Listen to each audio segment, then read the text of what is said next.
Okay, so hello student, आज हमारा CMA foundation का फर्स्ट पेपर ICMI ने कंडक्ट कराया था। तो आज वाली क्लास में हम आपके CMA फाउंडेशन 16 जुलाई का 2023 का आपका फर्स्ट पेपर जो है इकोनॉमिक्स एंड मैनेजमेंट, उस पेपर का सॉल्यूशन आपके लिए सबसे पहले लेकर आए हैं। Fundamentals of economics and management. इस सेक्शन में आपके फर्स्ट जो सेक्शन होगा वो फर्स्ट सेक्शन आपके इकोनॉमिक्स का सेक्शन होगा और इकोनॉमिक्स के बाद जो सेक्शंस होगा उसमें आपके मैनेजमेंट रिलेटेड क्वेश्चन होंगे। तो सॉल्यूशंस में हम जो ये आपके फाइल अपलोड करेंगे, इस फाइल में आपको जो एज इट इज क्वेश्चन आपके एग्जाम मॉड्यूल में आए हुए हैं वो क्वेश्चन मॉड्यूल आपको मिलेगा। जब हम आपका इसका PDF अपलोड करेंगे तो PDF में आपको इसके सजेस्टेड आंसर विद सॉल्यूशन और उसका एक्सप्लेनेशन, वो एक्सप्लेनेशन अभी मैं यहाँ पर डिस्कस कर रहा हूँ आपके लिए, तो एक्सप्लेनेशन भी आपको यहाँ पर मिल जाएगा। सबसे पहले जो हमने ये PDF फाइल प्रिपेयर की है ये सजेस्टेड आंसर के बेसिस पर प्रिपेयर की है, मतलब इसमें हाईएस्ट एक्यूरेसी को मेंटेन किया गया है।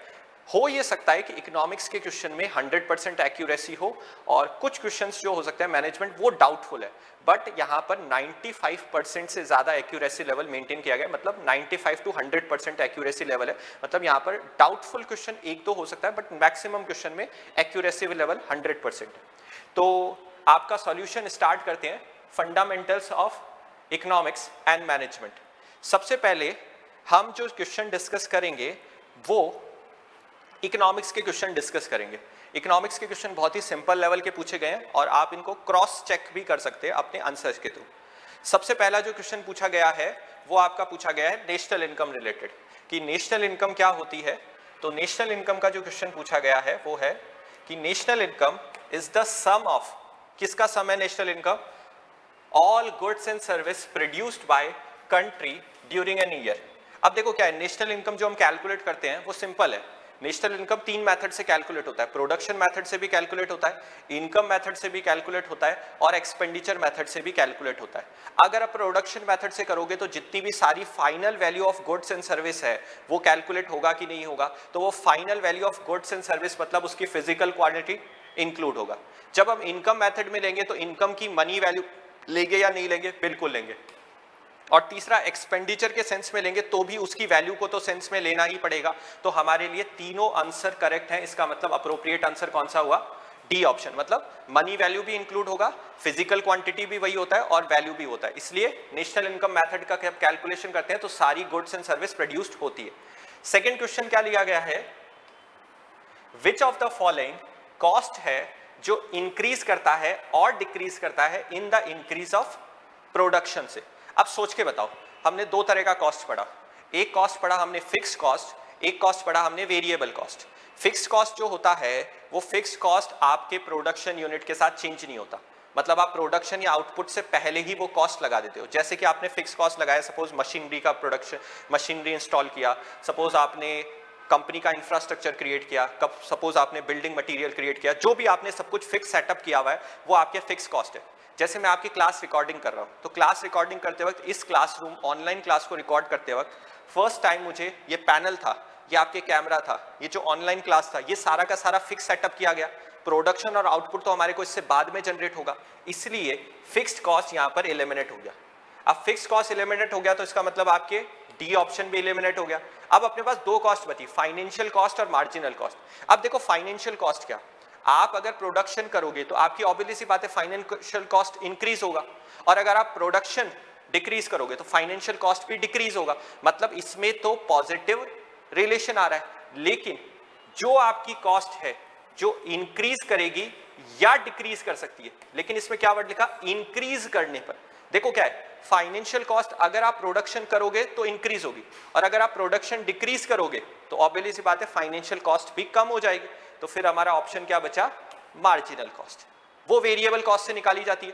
तो जैसे जैसे आप क्या करोगे, आउटपुट बढ़ाते जाओगे, एक सडन स्टेज तक मार्जिनल कॉस्ट कम होती है क्योंकि आपको इंक्रीजिंग रिटर्न्स मिलते हैं, और उसकी स्टेज के बाद सेकंड स्टेज जब आ जाती है, जब आपको कैसे रिटर्न्स मिलने लग जाते हैं?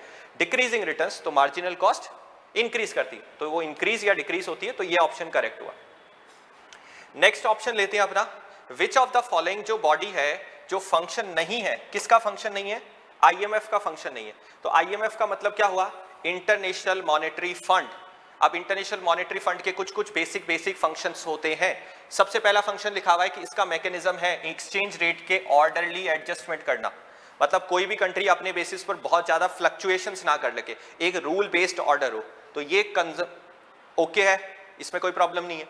दूसरा, इंटरनेशनल मार्केट में कंसल्टेशन का या एक तरह का एडवाइजरी रोल प्ले करता है इंटरनेशनल मॉनेटरी फंड कि इंटरनेशनल मार्केट में स्टेबिलिटी बना रहे, तो ये भी ओके है।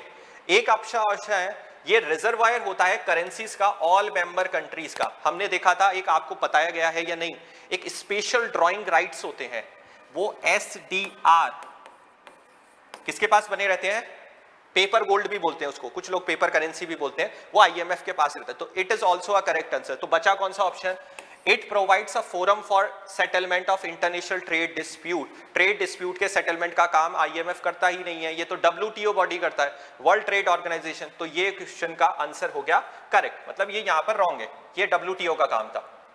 इसके बाद जो क्वेश्चन दिया गया है वो है question number 4, the positively slow part of long run cost curve क्या बताता है। देखो, कॉस्ट कर्व जो होगा वो दो तरह का हो सकता है, आइदर डिक्रीजिंग स्लोप हो सकता है और आइदर इंक्रीजिंग स्लोप हो सकता है।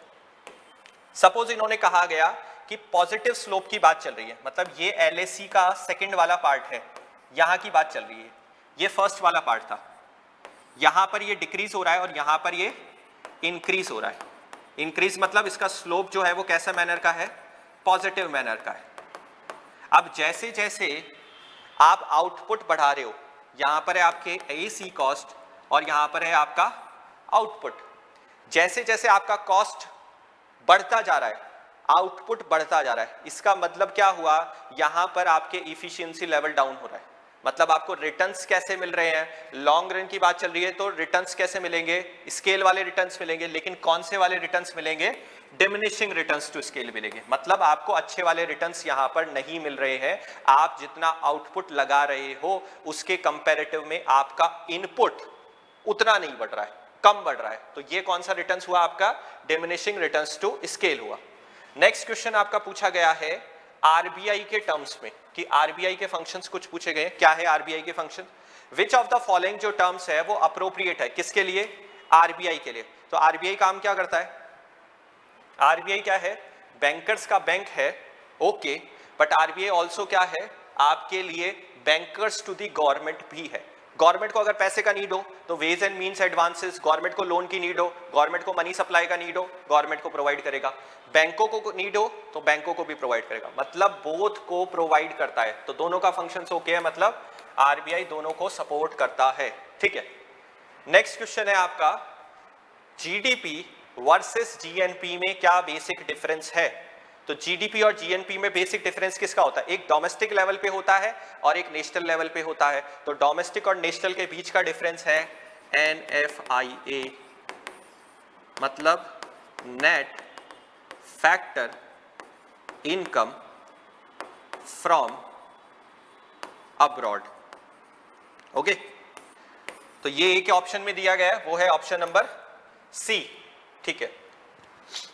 नेक्स्ट क्वेश्चन नंबर 7 है आपका PPC से रिलेटेड, प्रोडक्शन पॉसिबिलिटी फ्रंटियर क्या होता है। PPC कर्व है, इसका स्लोप कैसा होता है, इसका स्लोप नेगेटिवली स्लोप्ड होता है। नेगेटिवली स्लोप्ड का रीजन क्या है, आपको ये पता है कि इसका slope concave to the origin होता है। कैसा होता है, कॉनकेव टू द ओरिजिन होता है। अब ये कॉनकेव टू द ओरिजिन का सिंपल लॉजिक ये है कि आपकी मार्जिनल रेट ऑफ ट्रांसफॉर्मेशन या फिर आपकी अपॉर्चुनिटी कॉस्ट राइस होता है। क्या होता है बोलो, राइस होता है, और इसी राइस होने के कारण इसका जो स्लोप होता है वो नेगेटिवली स्लोप्ड होता है। तो इसका क्या हो रहा है, यहाँ पर PPC जो है वो नेगेटिवली स्लोप्ड क्यों है, क्योंकि अपॉर्चुनिटी कॉस्ट क्या हो रही है, बढ़ रही है हमारी। नेक्स्ट क्या है,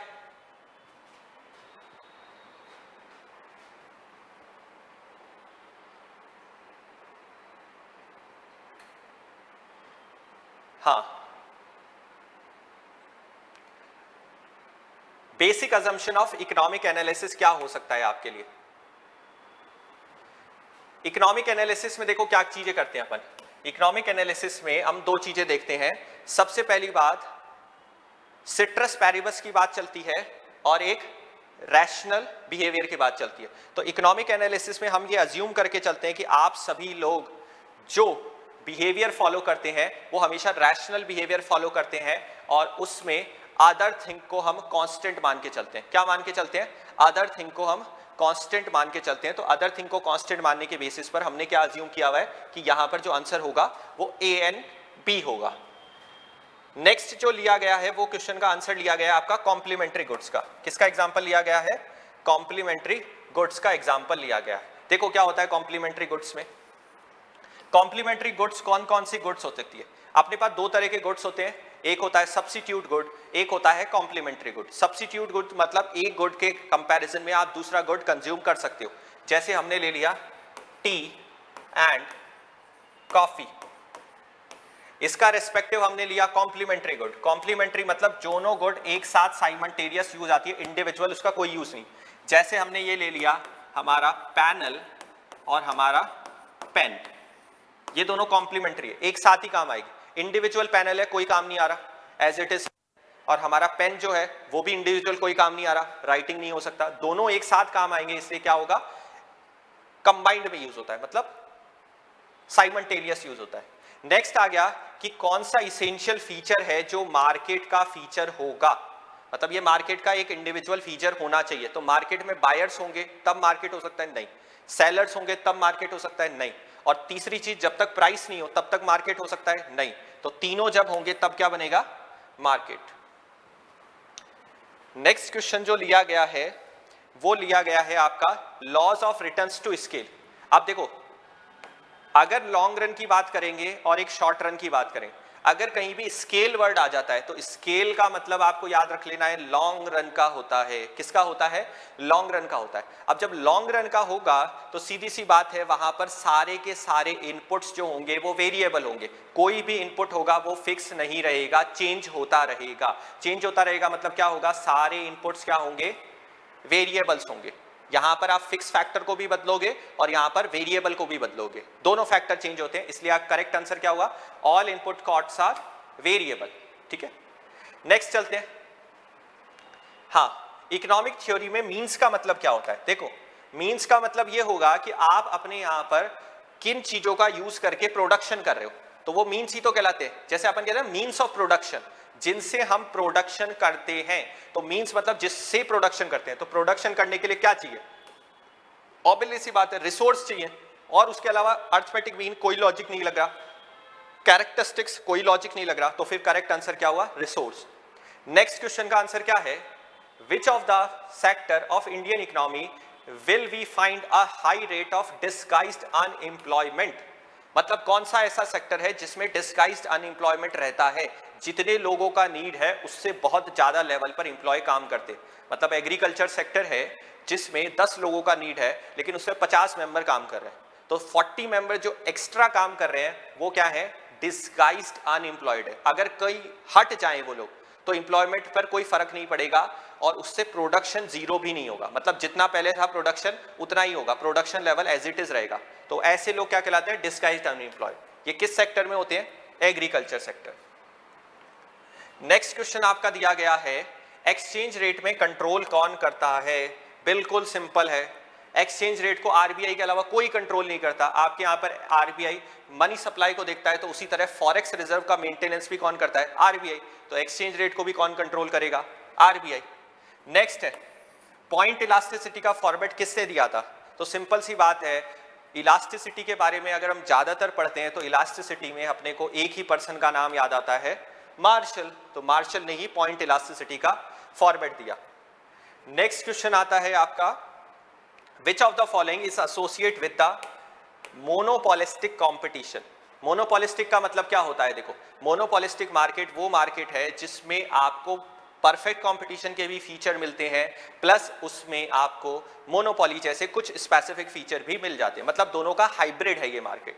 तो मोनोपोलिस्टिक में होमोजीनस प्रोडक्ट होते हैं क्या? नहीं होते हैं होमोजीनस प्रोडक्ट। मोनोपोली में हाई एंट्री बैरियर होते हैं क्या? नहीं होते हैं हाई एंट्री बैरियर, आप एंट्री कर सकते हो। मोनोपोली में सिंगल बायर होता है क्या? नहीं होता है। मोनोपोली में प्रोडक्ट में डिफरेंशिएशन होता है, मींस प्रोडक्ट साइज के बेसिस पर, शेप के बेसिस पर, कलर के बेसिस पर डिफरेंट डिफरेंट टाइप्स के होते हैं। जैसे एग्जांपल ले लिया टूथपेस्ट, पेप्सोडेंट का टूथपेस्ट ले लो, कोलगेट का टूथपेस्ट ले लो, सिबाका का टूथपेस्ट ले लो, दंत कांति ले लो, कोई सा भी टूथपेस्ट ले लो, हर में कहीं ना कहीं डिफरेंस होता है।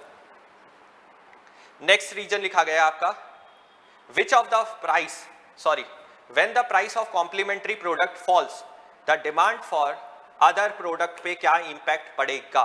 सिंपल है, देखो हमने देखा था आपके दो टाइप्स की गुड्स थी, सब्स्टिट्यूट और कॉम्प्लीमेंट्री। सब्स्टिट्यूट गुड में पॉजिटिव रिलेशन होता है और कॉम्प्लीमेंट्री में कैसा रिलेशन होता है, नेगेटिव रिलेशन होता है। अभी हम इसको डिस्क्राइब नहीं कर सकते, क्लास में बहुत अच्छे से डिस्क्राइब करते हैं, एग्जांपल से बताते हैं। यहां पर जस्ट आप याद रखिए कि कॉम्प्लीमेंट्री में इनवर्स रिलेशन होता है, नेगेटिव होता है। तो यहां पर प्राइस जो हुआ वो फॉल हुआ, तो दूसरे जो प्रोडक्ट होगा, ये प्राइस ऑफ PX है, ये फॉल किया, तो price of quantity of Y क्या होगा, ऑब्वियसली सी बात है, इंक्रीज करेगा। तो इंक्रीज का ऑप्शन कौन सा है, बी ऑप्शन। नेक्स्ट बॉडी कौन सी है, फेमा की बॉडी। फेमा की बॉडी ने किस बॉडी को रिप्लेस किया था, आपके यहां पर एक बॉडी है जिसका नाम है फॉरेन एक्सचेंज मैनेजमेंट एक्ट। ये जो बना ये 1999 में बना। इससे पहले एक बॉडी थी जिस बॉडी का नाम था फॉरेन एक्सचेंज रेगुलेशन एक्ट। तो ये रेगुलेशन की जो बॉडी थी, ये बॉडी आपके कब बनी है, ये पहले बन गई थी और इसने रिप्लेस करके हमने नई बॉडी बनाई, वो फेमा बनाई। तो इसने रिप्लेस इसको किया। चले नेक्स्ट सिंपल क्वेश्चन आपका आया है माइक्रो इकोनॉमिक्स का। माइक्रो इकोनॉमिक्स जो होता है वो किससे डील करता है, माइक्रो इकोनॉमिक्स डील करता है आपके लिए यहां पर कि economic behaviour of individual person. किसके बिहेवियर की बात करता है, economic behaviour of individual person की यहां पर बात चलती है कि एक इंडिविजुअल पर्सन कैसे बिहेव करता है। इसके लिए हमने ये जो बात करी है वो क्या है, माइक्रो इकोनॉमिक्स की डील करता है। ठीक है, तो माइक्रो इकोनॉमिक्स की बात हमने कर ली है। माइक्रो इकोनॉमिक्स इंडिविजुअल, होल की जो बात करता है वो किसकी बात करता है, मैक्रो की बात करता है। ओके, नेक्स्ट जो है ये 20 वाला क्वेश्चन। 20 वाले में क्या है, CRR वाला। CRR वाले में देखो क्या है, CRR का मतलब होता है cash reserve ratio. Cash reserve ratio किसके लिए फाइट करने के लिए किया जाता है, कॉम्बैट करने के लिए, इन्फ्लेशन से कॉम्बैट। अगर आपको इन्फ्लेशन को कंट्रोल करना है तो RBI क्या करेगा, CRR को इंक्रीज कर देगा। अगर RBI को CRR को कम करना है तो इसका मतलब रिसेशन को कंट्रोल करना है, तो उनके लिए यूज किया जाता है। नेक्स्ट क्वेश्चन है आपका कैपिटल का, कि कैपिटल जो होता है इकोनॉमिक्स में उसका यूज किसके लिए किया जाता है। कैपिटल इन इकोनॉमिक्स मींस क्या होता है, फैक्टर ऑफ प्रोडक्शन के लिए यूज किया जाता है। हाँ, capital land labour capital obviously सी बात है, फैक्टर ऑफ प्रोडक्शन है। दूसरा, fund brought in by the entrepreneur. Entrepreneur funds के लिए कैपिटल का यूज करते हैं, बिल्कुल करते हैं। और तीसरा, इन्वेस्टमेंट और शेयर और बैंक डिपॉजिट में करते हैं, तो वो भी कैपिटल ही कहलाता है। तो कैपिटल का ये तीनों मीनिंग करेक्ट है। ओके, नेक्स्ट क्या कहलाता है, break even point. Break even point का मतलब क्या हुआ, ब्रेक इवन पॉइंट वो वाला पॉइंट होता है जिस पॉइंट पर आपके जितना आपने इन्वेस्ट किया, इनपुट किया, उतना ही आउटपुट हुआ। मतलब आपकी नो प्रॉफिट और नो लॉस, ये वाला कंडीशंस जो हुआ इसके लिए ये यूज किया गया, नो प्रॉफिट और नो लॉस वाले के। तो ये ओके है, नो प्रॉफिट नो लॉस, इसका मतलब ब्रेक इवन पॉइंट। तो ये किस पर होगा, जहां पर जितना आपने पैसा कमाया रेवेन्यू इक्वल टू हो जाए टोटल कॉस्ट के। नेक्स्ट आपके क्वेश्चन पूछा गया इलास्टिसिटी रिलेटेड। इलास्टिसिटी का क्वेश्चन ये है कि कौन सा मेथड है which type is not a type of elasticity economics. Income elasticity होता है, प्राइस इलास्टिसिटी होता है, क्रॉस इलास्टिसिटी होता है, कौन सा नहीं है, यूटिलिटी इलास्टिसिटी नहीं होता। ठीक है, नेक्स्ट क्वेश्चन आपका पूछा गया है all entries in the balance of payment should collectively add up to. देखो, बैलेंस ऑफ पेमेंट में अपने दो तरह की एंट्रीज होती है, एक होता है डेबिट एंट्रीज, एक होता है क्रेडिट एंट्रीज। मतलब बाहर से अपने यहां पर कितना आ रहा है सामान और बाहर से अपने यहां पर कितना इनफ्लोज और आउटफ्लो हो रहा है। बैलेंस ऑफ पेमेंट का क्या definition, it is the number of transaction from the domestic country to the rest of the world. ये अपने लिए डेफिनेशन बनता है पीओपी का। तो इसको कलेक्टिवली जब हम सम करते हैं तो सम करने पर इसका जो वैल्यू आता है वो हमेशा क्या आ जाता है, जीरो आ जाता है, क्योंकि अपने को बैलेंस ऑफ पेमेंट बनाना है, उसको बैलेंस बनाना हो ये सकता है इनफ्लो ज्यादा हो ये सकता है आउटफ्लो ज्यादा हो, दोनों में बैलेंस नहीं हो। लेकिन अपन लास्ट में देखते हैं ऑफिशियल फॉरेक्स रिजर्व ट्रांजेक्शन होते हैं, जिसमें हम क्या करते हैं, अपने फॉरेन अकाउंट में से कुछ पैसा इनफ्लो करते हैं या आउटफ्लो करते हैं ताकि बैलेंस ऑफ पेमेंट एंटर में लास्ट में क्या हो जाए, जीरो हो जाए, ठीक है। तो इसलिए इसको जीरो किया है। नेक्स्ट और लास्ट क्वेश्चन पूछा गया है आपका इकोनॉमिक्स वाले सेक्शन से, जो पूछा गया है कि आपके विच of the following is not a cause of price discrimination. Price discrimination कौन से मार्केट का फीचर है? एक मार्केट है जिसमें प्राइस डिस्क्रिमिनेशन होता है, वो है आपका मोनोपोली। तो मोनोपोली के मार्केट में आपका प्राइस डिस्क्रिमिनेशन देखा गया है। प्राइस डिस्क्रिमिनेशन का एक बेसिक रीजन है कि कंज्यूमर को नॉलेज नहीं होता। मतलब एक मार्केट में सपोज वहां पर 10 रुपीज का मिल रहा है एक, और दूसरे वाले मार्केट में वो 25 का भी मिल रहा है। जैसे छोटे बच्चे होते हैं ना, एक शॉप पर वो गए, उस पर 20 का मिल रहा है, दूसरे वाले शॉप पर गए 25 या 30 का मिल रहा है। अब उनको नॉलेज नहीं होता, इसके कारण क्या हो सकता है, इग्नोरेंस ऑफ कंज्यूमर, उसके कारण हो सकता है प्राइस डिस्क्रिमिनेशन। दूसरा हो सकता है प्लेस का डिफरेंस। प्लेस का डिफरेंस मतलब जैसे कि वही सामान आप लोकल मार्केट में खरीद लो 500 रुपए में मिल जाएगा, और वही ब्रांडेड शोरूम में चल जाओ 10,000 का भी मिल जाएगा। टैग का डिफरेंस मतलब प्लेस के बेसिस पर डिफरेंस कर सकते हैं। तीसरा टैक्स के बेसिस पर डिफरेंस। हाँ, टैक्स के बेसिस पर डिफरेंस हो सकता है। सपोज आपने इलेक्ट्रिसिटी लिया, अगर आप डोमेस्टिक कंज्यूमर हो तो आप पे कम टैक्स लगेगा, अगर आप बीपीएल फैमिली से हो आप पे कम टैक्स लगेगा, और आप हायर ग्रुप से हो, सेम इलेक्ट्रिसिटी कंज्यूम कर रहे हो बट आपसे हायर टैक्स लगेगा। आप इलेक्ट्रिसिटी का सिलेंडर कंज्यूम कर रहे हो, डोमेस्टिक पर्पस के लिए लो प्राइस, कमर्शियल पर्पस के लिए और हाई प्राइस। तो ये वाले डिफरेंस किससे हो सकता है, टैक्स से। बट क्वालिटी के बेसिस पर वेरिएशन, ये कोई डिफरेंस नहीं होता। तो वेरिएशन इन द क्वालिटी के डिफरेंस पर आपके, ठीक है, तो इस बेसिस पर ये किया गया कि variation in the quality. Next question करते हैं हमारा 26 वाला। 26 में क्या किया गया है, आपके मेन इन्फ्लुएंस बताए गए हैं किसके, बिहेवियरल साइंस थ्योरी के। देखो बिहेवियर की जो साइंस थ्योरी है, ये बिहेवियर की साइंस थ्योरी किसकी बात कर रही है, साइकोलॉजी और सोशियोलॉजी की बात करती है। जनरली जो बिहेवियर का एस्पेक्ट है वो सोशियोलॉजी एस्पेक्ट को बिल्कुल देखता है। क्यों देखता है, आप लॉजिक लगाओ। देखो यहां पर अगर आप सोशियोलॉजी देखते हैं, क्योंकि देखो बिहेवियर जो होता है ना वो सोसाइटी के लिए दिखाया जाता है। आप जिस एनवायरनमेंट में रह रहे हो वहां पर हर पर्सन का बिहेवियर अलग अलग तरीके का होता है। तो जब सोशियोलॉजी का बिहेवियर होगा तो उसको तो स्टडी करना ही पड़ेगा, सोसाइटी का बिहेवियर स्टडी करना ही पड़ेगा। तो इसीलिए ये जो एस्पेक्ट है ये इसमें इंक्लूड होगा, तो सोशियोलॉजी आ गया। और दूसरी बात, हर पर्सन का जो बिहेवियर होता है वो उसके माइंड और मूड से रिलेटेड होता है। किससे रिलेटेड होता है, माइंड और मूड से रिलेटेड होता है। तो माइंड और मूड से रिलेटेड होगा, इसलिए हम क्या लेंगे वहां पर, साइकोलॉजी का डिफरेंस लेंगे। किसका डिफरेंस लेंगे, साइकोलॉजी का डिफरेंस लेंगे कि भैया साइकोलॉजी के बेसिस पर डिफरेंस लगाया जाता है, ठीक है। तो साइकोलॉजी के बेसिस पर आ गया और सोशियोलॉजी आ गया। अब आता है next concept, which of the following slam the interpersonal और ह्यूमन रिलेशनशिप। देखो ह्यूमन रिलेशनशिप की जो बात की गई थी वो एक ही पर्सन ने की थी। किसने की थी, एल्टन मेयो ने की थी। इससे पहले देखो बाहर के लोग थे ना, वो ह्यूमन एस्पेक्ट को इतना ज्यादा वैल्यू नहीं देते। जैसे सबसे पहला अपन नाम ले एफडब्ल्यू टेलर। एफडब्ल्यू टेलर ने तो ह्यूमन को मशीन बना दिया, साइंटिफिक मैनेजमेंट का प्रिंसिपल। उन्होंने कहा कि ह्यूमन तो मैन मशीन की तरह है, वो जितना इफेक्टिव से काम करेगा उतना आउटपुट जनरेट करेगा। तो उनकी बात ओके थी, लेकिन उन्होंने बिहेवियर मतलब इंसान के अंदर इमोशंस होते हैं, फीलिंग्स होता है, उसको इग्नोर किया। तीसरा हेनरी फियोल। हेनरी फियोल ने बताया नहीं, हेनरी फियोल ने तो प्रिंसिपल ऑफ ऑर्गेनाइजेशन 14 प्रिंसिपल बता दिए, लेकिन उन्होंने भी ह्यूमन के बिहेवियरल एस्पेक्ट को नहीं बताया। मैक्स वेबर ब्यूरोक्रेसी एस्पेक्ट को बताया, बट उन्होंने भी बिहेवियर एस्पेक्ट को डिस्कस नहीं किया। तो आंसर करेक्ट क्या होगा, एल्टन मेयो। नेक्स्ट क्वेश्चन क्या है, which of the following is not a element of management of process. ठीक है, मैनेजमेंट प्रोसेस में क्या नहीं आता।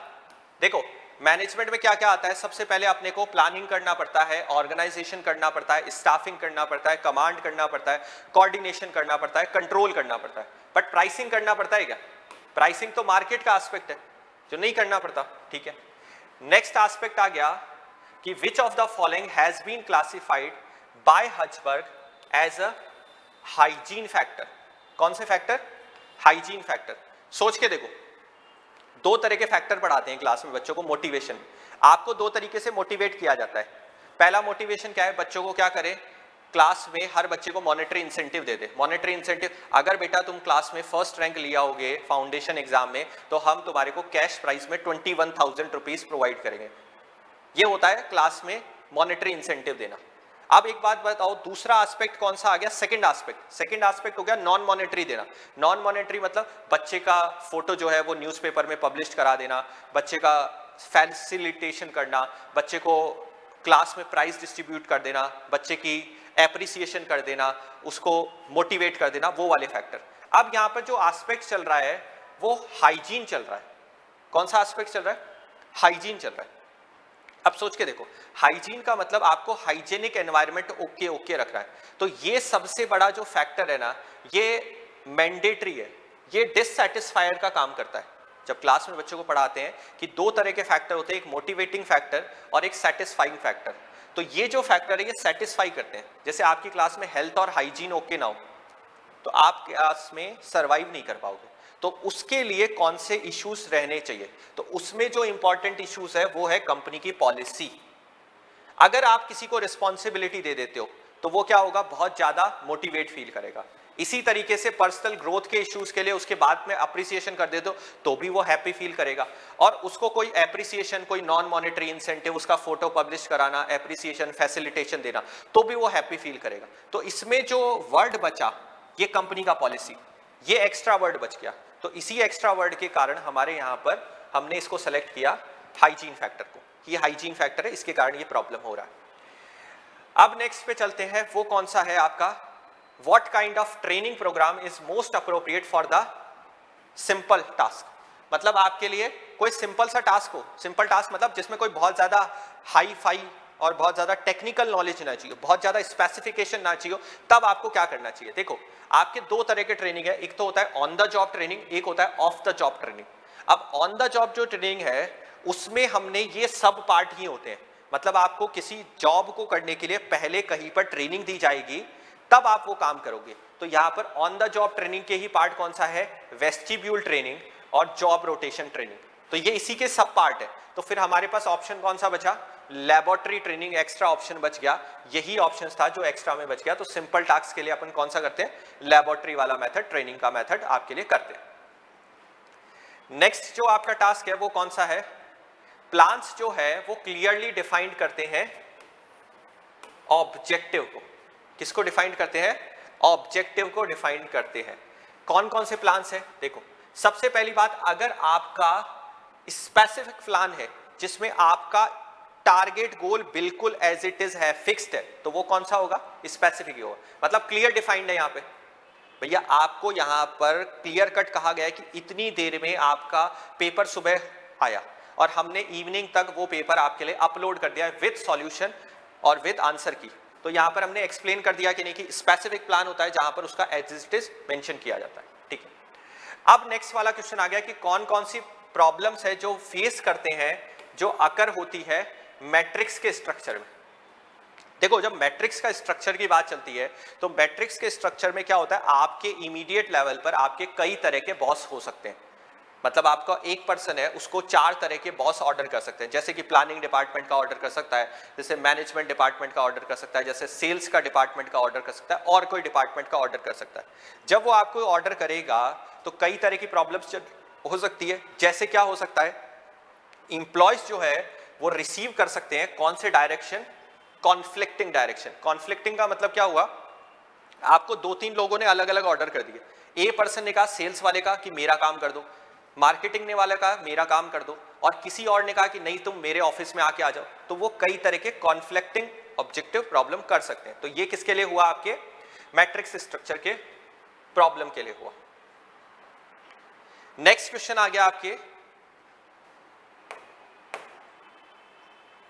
फोरकास्टिंग करने का। The forecasting model that pools the opinion of A group of expert और मैनेजर इज नोन एज। देखो क्या हो, आपके यहां पर कोई भी आपको सजेशन लेना था, आपको कोई डिसीजन मेकिंग करना था, कोई फोरकास्ट करना था, तो आपने क्या किया, एक पूल ऑफ ओपिनियन लिया ग्रुप ऑफ एक्सपर्ट का, मैनेजर का। तो वो क्या होता है, जैसे कि अपने यहाँ पर एक जूरी होता है, जूरी का मतलब एक ग्रुप है 5 लोगों का, तो वो 5 लोगों का ग्रुप है, वो अपनी एडवाइस देगा कि नहीं देगा। जैसे सुप्रीम कोर्ट है, सुप्रीम कोर्ट में ये तो होता है चीफ जस्टिस, और चीफ जस्टिस के नीचे बहुत सारे और जस्टिस या 6 बेंच, जैसे 5 जजेस की बेंच है, तो 5 जजेस या 7 जजेस की बेंच है, तो उसमें 6 तो नॉर्मल जज होंगे और एक जो होगा वो एक्स्ट्रा में चीफ जस्टिस होगा, तो 7 जजेस हो गए। उन्होंने अपना क्या किया, एक कलेक्टिव ओपिनियन, मतलब अपना एक तरह का ओपिनियन दिया। ग्रुप ऑफ एक्सपर्ट थे, सभी अपने अपने एरियाज के एक्सपर्ट हैं, और उन्होंने जो अपना ओपिनियन दिया वो कौन सा कहलाएगा, ज्यूरी ऑफ एग्जीक्यूटिव ओपिनियन। अब देखो इसको पहचानने का तरीका क्या था, मार्केट सर्वे कैसे हो सकता है, मार्केट सर्वे में एक्सपर्ट लोग नहीं आएंगे, मैनेजमेंट कोफिशिएंट ये भी नहीं आ रहा, और सेल्स का फोर्स का कंपोजिट मॉडल यही, तो बचा क्या, जूरी ओपिनियन मॉडल। चले नेक्स्ट वाला कौन सा है आपका, a group of employ with expertise in a variety of specialised area. आपके यहां पर क्या है, अलग अलग फील्ड के लोग आ रहे हैं और अलग अलग एरिया में वो स्पेशलाइज्ड है, और वो क्या कर रहे हैं, किसी एक प्रोजेक्ट पर स्पेसिफिक एक्टिविटी पर काम कर रहे हैं। तो वो वाली एक्टिविटी क्या कहलाती है आपकी, क्रॉस फंक्शनल टीम की एक्टिविटी कहलाती है। कौन सी एक्टिविटी कहलाती है, क्रॉस फंक्शनल टीम की एक्टिविटी कहलाती है। मतलब उस टीम में क्या होता है कि अलग अलग एरिया के लोग आते हैं, जैसे कोई सेल्स का आ गया, कोई मार्केटिंग का आ गया, कोई ह्यूमन रिसोर्स का आ गया, कोई एडवर्टाइजमेंट का आ गया, कोई भी अलग अलग सोर्स का। तो वो वाले सोर्स किसके लिए होंगे, क्रॉस फंक्शनल टीम रिसोर्स के लिए यूज किए जाएंगे। नेक्स्ट क्या है, which category of need in Maslow hierarchy. देखो क्या है, अब मैस्लो ने अपने 5 स्ट्रक्चर हायरार्की के बारे में बताया था। अब वो 5 स्ट्रक्चर के बारे में जो उसने बताया वो किसके बारे में बताया, उसने ये बोला कि आप सभी लोगों को क्या करना चाहिए, हायरार्की नीड्स को फॉलो करना चाहिए। तो हायरार्की नीड को फॉलो करने में सबसे पहली जो नीड होती है वो कौन सी होती है, आपकी बेसिक नीड है। बेसिक नीड मतलब फिजियोलॉजिकल, मतलब आपकी फिजिकल नीड है। फिजिकल नीड के बाद आपकी नेक्स्ट वाली नीड कौन सी हुई, आपकी सेफ्टी वाली नीड हुई। सेफ्टी नीड के बाद आपको सोसाइटी में नीड चाहिए, सोशल बैकग्राउंड पे, और उसके बाद आपको क्या चाहिए, आपको चाहिए एस्टीम वाला। सोसाइटी में ईगो, ईगो का मतलब क्या होता है, आपको रेस्पेक्ट जिसको कह रहे हैं अपन। ईगो का मतलब क्या हो रहा है, सेल्फ स्टीम जिसको कह रहे हैं। ओन ईगो है ना, वंस ईगो, तो वंस ईगो का मतलब क्या हुआ, सेल्फ का ईगो जो है, वो सेल्फ का ईगो की बात चलिए। तो सेल्फ स्टीम जो था, सेल्फ के लिए रेस्पेक्ट जो था, वो वाला इश्यू हमने यहां पर डिक्लेयर किया। नेक्स्ट क्वेश्चन आपका लिया गया है, within an organisation effectiveness of leader और फॉलोअर का रिलेशनशिप वो किसके ऊपर डिपेंड करता है। सबसे बड़ी बात देखो क्या है, लीडर और फॉलोअर का जो रिलेशन होता है उसमें लीडर कैसे मानेगा कि भैया वो लीडर है, क्योंकि वो अपने फॉलोअर को क्या कर सकता है बताओ, इन्फ्लुएंस कर सकता है। जैसे कि मान लेते हैं क्लास में एक टीचर है, वो टीचर लीडर है, तो वो बच्चों को कैसे समझा पाएगा अपनी बात को, उनका रिलेशनशिप डिपेंड किस पे करेगा कि वो उनको इन्फ्लुएंस कर पाता है या नहीं कर पाता। अगर वो इन्फ्लुएंस करवाता है तो ओके, अगर वो इन्फ्लुएंस नहीं कर पाता तो स्टूडेंट्स उसके पास टिकेंगे ही नहीं, मींस उनका रिलेशनशिप बिगड़ जाएगा। मींस स्टूडेंट और टीचर, लीडर और फॉलोअर। तो इस रिलेशन के बेसिस पर हमने जो आंसर लगाया है वो इन्फ्लुएंस का लॉजिक लगाया है। नेक्स्ट जो क्वेश्चन है वो क्या लिया गया है, एक ऑर्गेनाइजेशन का डिपार्टमेंट है जिसमें लो डिपार्टमेंटलाइजेशन है, जिसमें वाइड स्पान ऑफ कंट्रोल है, बहुत ज्यादा कंट्रोल होता है, बहुत ही ज्यादा सेंट्रल कमांड ऑफ अथॉरिटी है, ठीक है, और सेंट्रलाइज सिंगल पर्सन कंट्रोल करता है, और फॉर्मलाइजेशन का स्ट्रक्चर है। अब आप सोच के देखो, अगर बहुत बड़ा ऑर्गेनाइजेशन होता, सपोज टाटास का ऑर्गेनाइजेशन, सपोज बिरलास का, सपोज गवर्नमेंट का ऑर्गेनाइजेशन, जिसमें 500, 1000, 2000, 5000, 10,000 इतने इंप्लॉयज होते, तो उस ऑर्गेनाइजेशन में क्या आप ऐसा मेथड लगा सकते हो क्या? आपने कहा सर नहीं लगा सकते मेथड, तो फिर करेंगे क्या? वहां पर डिविजनल स्ट्रक्चर अप्लाइड नहीं होता, वहां पर फंक्शनल अप्लाइड नहीं होता, वहां पर तो जस्ट सिंपल कमांड ऑथोरिटी। बहुत छोटा सा ऑर्गेनाइजेशन, जैसे अपन कहते हैं ना, क्या कह सकते हैं, सबसे पहले सोल प्रॉपर्टीशिप वाला, 1 या 2 या 5 या 10 लोगों का जो छोटा मोटा स्टाफ होता है, वो आप अगर काम कर रहे हो तो सिंपल स्ट्रक्चर वाले में ये ओके हो सकता है। नेक्स्ट जो ले रहे हैं वो ले रहे हैं स्टाफिंग से रिलेटेड। बताओ स्टाफिंग का मतलब क्या होता है? स्टाफ का मतलब सबसे पहले अपने यहां पर जो भी पर्सन है उसको उसकी राइट ड्यूटीज और रिस्पॉन्सिबिलिटी प्रोवाइड करना और उससे वो काम करवाना जिसके लिए वो प्रॉफिटेबल हो सकता है ऑर्गेनाइजेशन के लिए, या जिसके लिए वो सूटेबल है।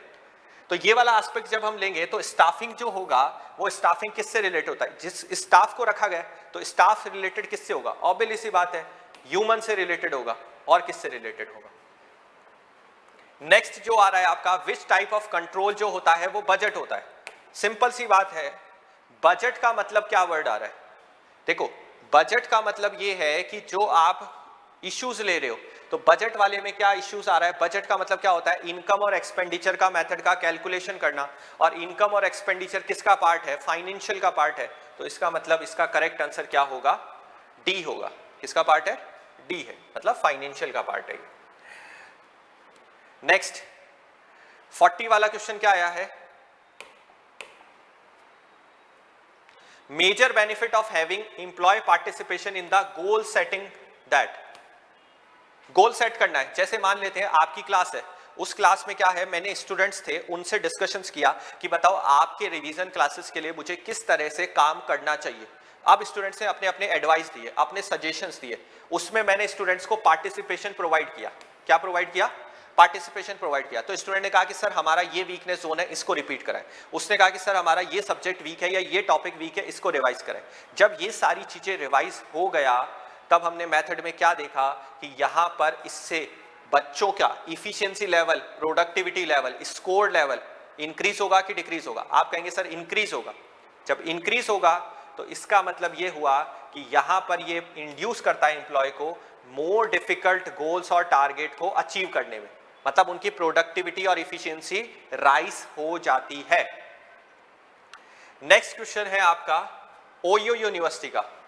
Result of the Ohio state leadership studies करता है कि there are 2 dimensions of leadership behaviour. Leadership behaviour में 2 एस्पेक्ट होते हैं। ये जस्ट उन्होंने बुक का क्रॉप लाइन करके लिया हुआ है कि किस तरीके से एस्पेक्ट होते हैं। तो इसमें जो लिया गया है वो है कंसिडरेशन और स्ट्रक्चर का एस्पेक्ट, मतलब एक स्ट्रक्चर का एस्पेक्ट लिया गया है और एक कंसिडरेशन का एस्पेक्ट है, उसको लिया गया है। अब आता है नेक्स्ट वाला क्वेश्चन। नेक्स्ट क्या है? एक कैंडिडेट है, उसका जो पोजीशन है वो उसका पोजीशन जनरल एस्पेक्ट में उससे पूछा गया। किस एस्पेक्ट में पूछा गया? जनरल एस्पेक्ट में उससे पूछा गया है कि ओपन एंडेड जॉब रिलेटेड, मतलब उससे कोई स्पेसिफिक बातें नहीं चल रही है, उससे कुछ स्पेसिफिक बातें पूछी गई है जनरल वे में। किस वे में पूछी गई है? जनरल वे में। और open ended job related questions पूछे जा रहे हैं। किससे पूछे जा रहे हैं? Open ended job related question पूछे जा रहे हैं। तो व्हाट टाइप ऑफ इंटरव्यू ही और शी इज एक्सपीरियंसिंग। अगर वो ओपन एंडेड काम कर रहा है तो वो कौन कौन से एक्सपीरियंस को फेस कर रहा है? तो वो फेस कर रहा है अनस्ट्रक्चर्ड इंटरव्यू को। किसको फेस कर रहा है? अनस्ट्रक्चर्ड को फेस कर रहा है, क्योंकि इसमें क्या वर्ड लिखा हुआ? ओपन एंडेड लिखा हुआ है। ओपन एंडेड का मतलब क्या हुआ? एक जनरल वे में उससे क्वेश्चन पूछे जा रहे हैं। तो जनरल वे में पूछे जाएंगे तो स्ट्रक्चर्ड थोड़ी होंगे, नहीं हो सकते।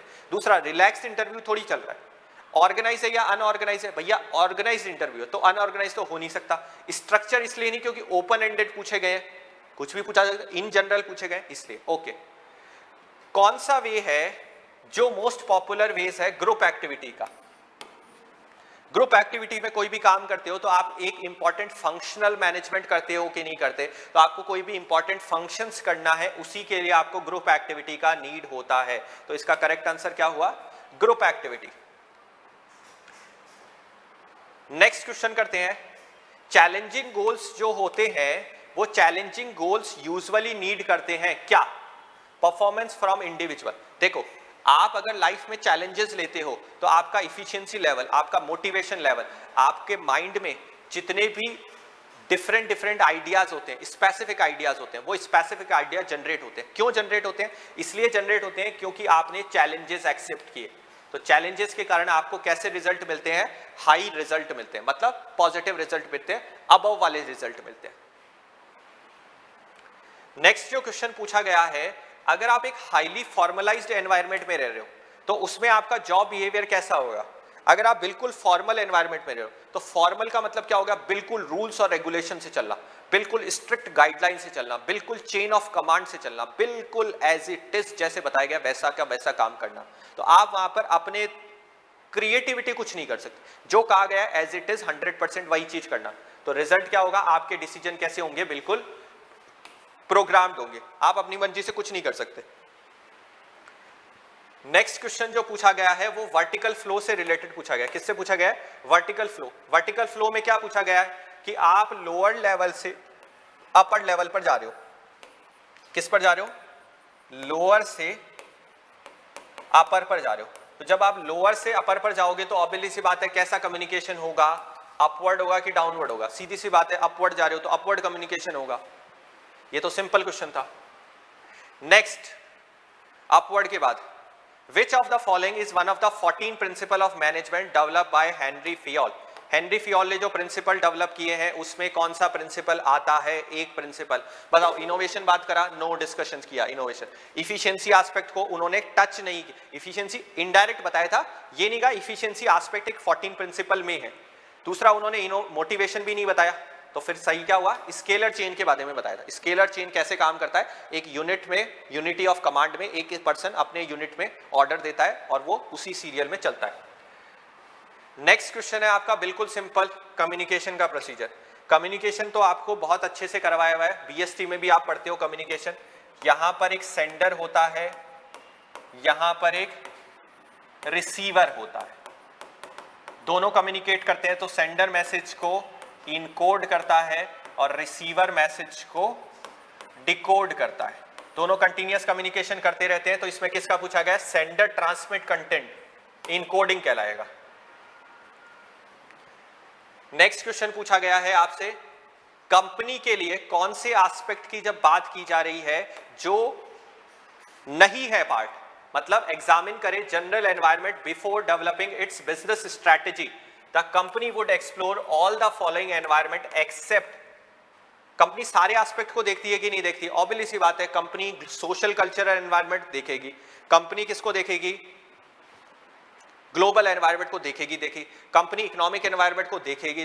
लेकिन नॉलेज इन्वायरमेंट, नॉलेज कोई इन्वायरमेंट एस्पेक्ट नहीं है, स्पेसिफिक नॉलेज वर्ड नहीं है, तो वो नॉलेज इन्वायरमेंट का पार्ट नहीं है, कोई नॉलेज रिलेटेड वर्ड नहीं होता। हमने जो एनवायरनमेंट पढ़े हैं उसमें पेस्टल आता है, political, economic, socio cultural, technological, legal aspect और एनवायरमेंटल एस्पेक्ट, उसमें कहीं भी नॉलेज एनवायरनमेंट का कोई वर्ड नहीं आता। ठीक है, लास्ट जो है आपका क्वेश्चन वो है मैनेजमेंट बाय ऑब्जेक्टिव जो होते हैं वो एम्फेसाइज करते हैं, किसके ऊपर एम्फेसाइज करते हैं? On the participation in setting goals are.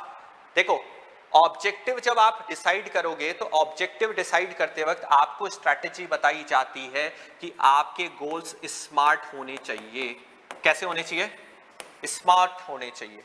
Smart का मतलब क्या हुआ कि आपका जो गोल सेटिंग है वो सबसे पहले स्मॉल होना चाहिए। सेकंड, आपका गोल कैसा होना चाहिए? मीजरेबल होना चाहिए। कैसा होना चाहिए? मीजरेबल होना चाहिए। मीजरेबल होने के साथ साथ अटेनेबल होना चाहिए, उसको आप अचीव कर सके। तीसरा, आपके साथ वो टेंजिबल होना चाहिए। टेंजिबल मतलब आप उसको टच कर सके। और लास्ट, आप उसको क्या कर सके?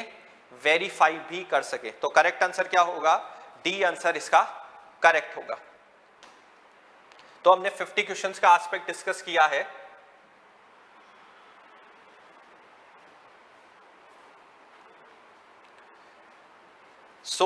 आपने इन 50 क्वेश्चंस का डिटेल्ड एनालिसिस देखा। अब आपको ये 50 क्वेश्चंस का एस्पेक्ट कैसा लगा, आप अपना रिव्यू डिस्कशंस कमेंट बॉक्स में बता सकते हैं। प्लस आप इसमें जितने भी आपकी क्वेरीज हो सकती है वो क्वेरीज डाल सकते हैं। इसके अलावा कोई आपके क्वेश्चंस हो वो भी आप पूछ सकते हैं।